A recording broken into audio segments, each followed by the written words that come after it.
안녕하세요. 장원경상국립대학교 병원 신경과 양태원입니다. 이번 시간에는 뇌전증 환자들에게 적합한 운동에 대해서 이야기해 보려고 합니다. 뇌전증 환자들은 평균적으로 운동을 적게 하는 경향이 있고 어떤 분들은 아예 운동을 하지 않는 경우도 있습니다. 특히 2가지 이상의 항경련제를 복용하거나 경련의 빈도가 잦은 경우 운동을 하지 않는 경우가 더욱 많은 것 같습니다. 운동을 하면 몸이 피곤해져서 경련이 발생하는 것은 아닐까 하는 두려움이 운동을 기피하는 분들도 있고, 운동을 하고 싶어도 어떤 운동을 어떻게 해야 할지 몰라서 못 하시는 분들도 있는 것 같습니다. 그럼 운동이 과연 경련을 유발하는지에 대해서 확인해 보겠습니다. 한 연구에 따르면 경련을 유발하는 여러 가지 요인 중에서 스트레스가 가장 많은 부분을 차지하고 있었습니다. 전체의 30%가 스트레스로 인해서 경련이 유발되었다고 하고요. 그 다음으로는 수면 박탈, 다음은 발열과 같은 질병에 의해서 경련이 유발되었다고 합니다. 우리가 걱정하는 운동이나 신체 활동은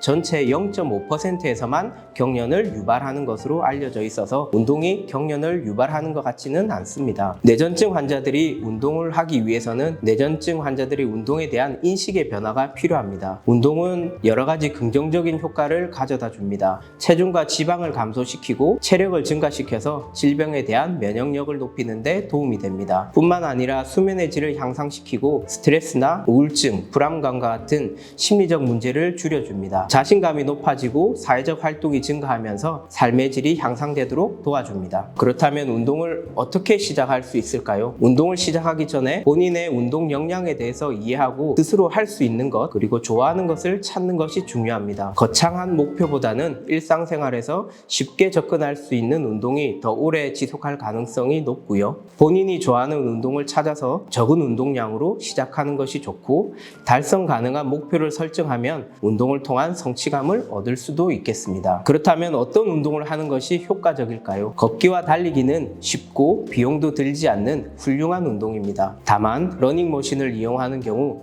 뛰다가 경련이 발생하면 부상의 위험이 있으므로 바깥에서 뛰는 것이 더 좋습니다. 자전거 타기는 자전거 전용 도로를 이용하고 헬멧은 반드시 착용해야겠습니다. 수영을 할 경우에는 실내 수영장을 이용하고 인명구조사의 보호 감독 하에서 수영하는 것이 좋겠고, 다이빙이나 스쿠버 다이빙은 경련이 발생했을 때 즉시 구조하는 것이 어려울 수 있으므로 피하는 것이 좋겠습니다. 근력 운동을 할 때는 벤치프레스를 사용하기보다는 턱걸이나 윗몸 일으키기를 하는 것이 안전합니다. 이외에도 야구, 축구, 농구와 같은 운동도 좋고 테니스, 탁구, 골프와 같은 운동도 얼마든지 안전하게 할 수 있습니다. 다만 암벽 등반처럼 높은 곳에서 하는 운동이나 복싱, 격투기와 같이 반복적으로 머리에 자극이 가해지는 운동은 피하는 것이 좋겠습니다. 요약하면 좋아하는 운동 중 본인이 운동 능력에 맞는 운동을 하는 것이 좋겠고요. 뇌전증 환자라고 해서 무조건 하면 안 되는 운동은 없지만 운동 중 경련이 발생했을 때 부상의 위험이 있는지를 고려해서 할 수 있는 운동을 선택하시면 됩니다. 적은 양의 운동이라도 꾸준히 하는 것이 중요하고요. 너무 더운 날씨는 피하고 자주 휴식을 취하고 수분 섭취를 충분히 하는 것이 좋겠습니다. 그리고 안전을 위해서 가족이나 친구와 함께 운동하거나 휴대폰에 긴급 전화번호나 가족의 연락처를 저장해 두는 것이 좋겠습니다.